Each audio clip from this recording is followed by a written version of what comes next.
Gue minasan, welcome back again with Mr. K di sini.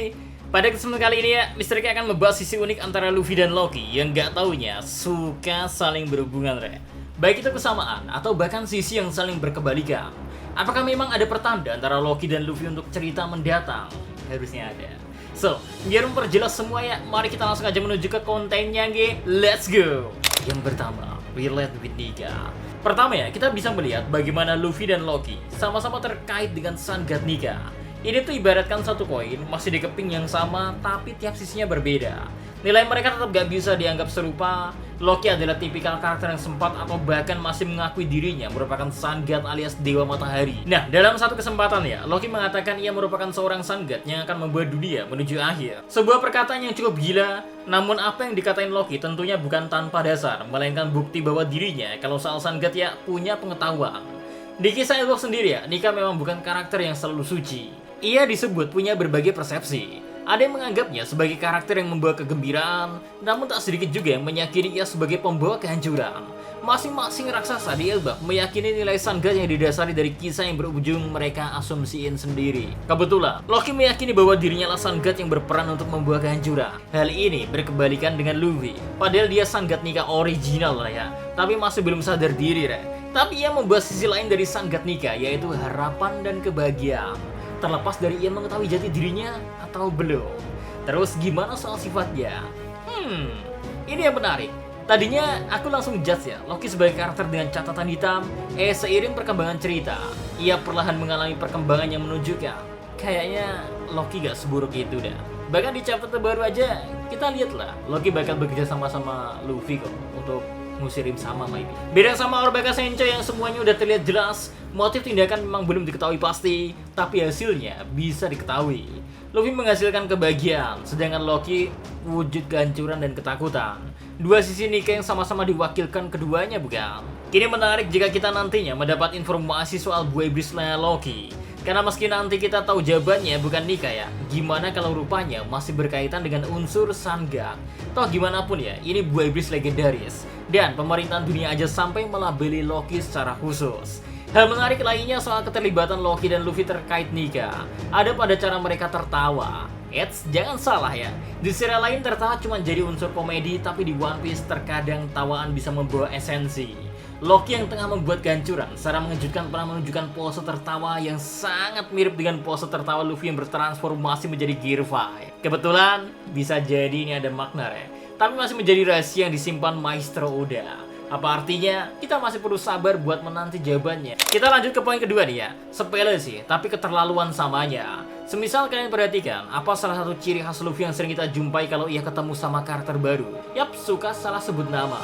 Apalagi kalau namanya ribet, yang lebih parah ya, kadang Luffy suka bener-bener lupa nama orang yang pernah ia jumpai. Pokoknya ya, urusan mengingat dan menyebut nama, Luffy ini paling kacau, Pak. Ini bikin dia akhirnya berpikir simpel. Manggil orang berdasarkan sesuatu yang dia ingat aja. Korbannya ya Lau yang malah dapat panggilan Torao sama Luffy. Siapa sangka ya kekurangan Luffy gak pintar sebut nama ini ya, rupanya juga dimiliki oleh Loki. Waktu Luffy dan Loki lagi bernegosiasi, Loki malah salah mengeja nama Luffy. Ia memanggil Luffy dengan sebutan Lobby. Bahkan untuk suatu nama yang sangat simpel ini ya, Loki masih salah spell. Untuk hal sepele ini ya, lagi-lagi ada kesamaan antar keduanya. Udah kayak saudara seperguruan kali ya. Yang ketiga, mengidolakan sosok dari insiden God Valley.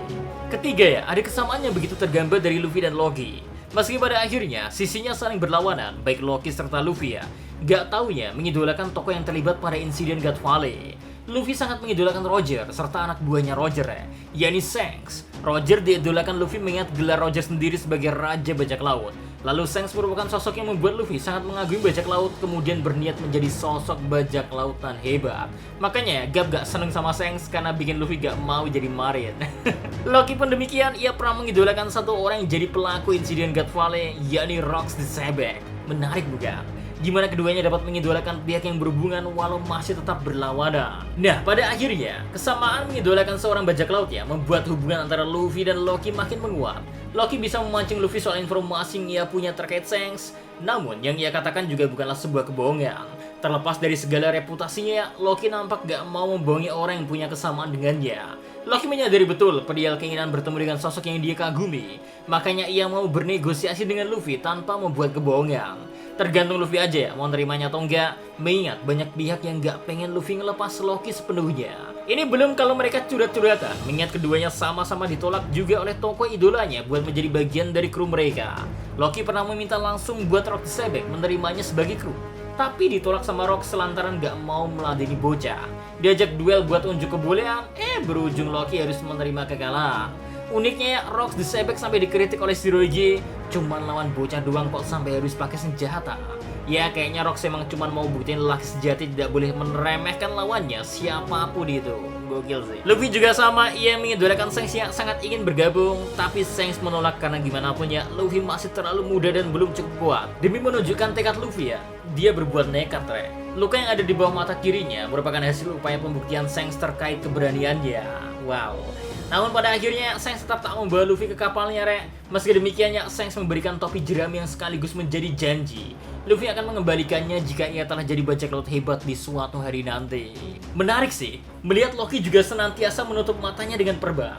Mr. King berasumsi ya, ia melakukan itu agar menarik perhatian Rocks, seperti hanya Luffy coba menarik perhatian Shanks. Tapi di flashback ya, saat momen bersama Zerudin, Loki udah pakai perban di matanya. Jadi masih belum ada clue apa alasan Loki menutup matanya untuk kurun waktu yang sangat lama. Terakhir kita melihat bagaimana kemiripan Luffy dan Loki yang sangat bernafsu ketika memakan daging. Kondisi Loki yang terbilang udah cukup parah karena luka yang ditinggalkan Shamrock ya. Ujung-ujungnya bisa balik lebih baik ya. Salah satu alasannya karena memakan daging yang dikasih sama Luffy. Ini langsung bisa bikin kita kena dejavu lah ya. Mengingat Luffy juga sering begitu. Ada banyak momen yang mana Luffy udah lemas, hampir kalah atau kena hajar telak ya. Tapi begitu makan daging, energinya berasa balik lagi seperti semula. Apakah Loki juga punya ketertarikan atau obsesi berlebih sama daging juga seperti Oro Bakasenjo? Kesimpulannya, dari sekian banyak yang Mr. King bahas tadi ya, apa sebenarnya dapat terjadi pada Luffy dan Loki ini? Nah, mau dijadiin kru seperti arc sebelumnya yang mana tiap ada kedekatan dikit ya langsung ditembak jadi nakama? Gak salah sih, tapi jangan buru-buru dulu Kalian sedikit ingat kan pada mural yang ada di Elbaf? Nah, pada bagian sebelah kirinya ya, kita melihat sosok raksasa dengan tanduk pada kepalanya. Bisa jadi ya, ini representasi seolah pertanda bahwa Loki mengikat takdirnya pada Luffy untuk menciptakan matahari yang sebenarnya. Loki sempat mengatakan dirinya lahir di era yang salah, padahal faktanya, ia lahir di waktu yang tepat.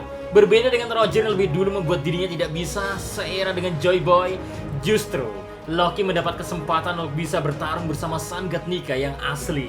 Semua untayan takdir ini seolah menunjukkan bahwa pada akhirnya Loki dan Luffy merupakan satu koin. Sangat berbeda, tapi masih pada keping yang sama. Belum lagi ya, kita nggak pernah tahu semua background Loki. Serta gimana Luffy bisa punya feeling masih mau berkomunikasi sama Loki terlepas banyak isu buruk soalnya. Seolah mereka dipertemukan untuk satu alasan yang besar. Wah, so itu dia terkait pembahasan Mr. K terkait Loki dan Luffy silakan cuit di kolom komentar, oke? See you next time. Adi sekarang stay safe everyone. Salam Animania.